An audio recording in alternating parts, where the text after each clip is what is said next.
அப்பளத்தை பொரிச்சாதான் சாப்பிட முடியும்.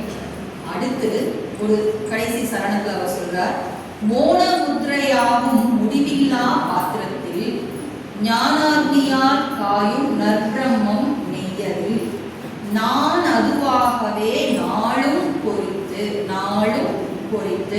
தானே தானாக ருஜிக்க தன்னுட.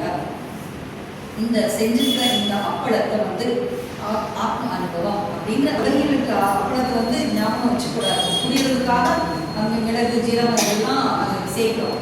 அடுத்ததா மோன முத்திரையாகும், மௌனமான நிலையை குறிக்கும் அந்த சின்முத்திரை வடிவான முத்திரையாகும் முடிவில்லா பாத்திரத்தில் அப்படின்னா இந்த அகண்ட ஆகாச பெருவெளியில் ஞானாக்னியால் காயும் நற்பிரம்மம் நெய்.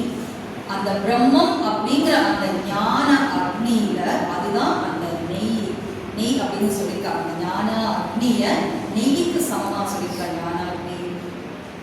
ஞானாக்னியால் காயும் நற்பிரம்மம் நெய்யதில். இப்போ இந்த அப்பளத்தை நம்ம போடுறோம். நானதுவாகவே நாளும் பொறித்து இந்த அப்பளத்தை போட்ட உடனே அதுவே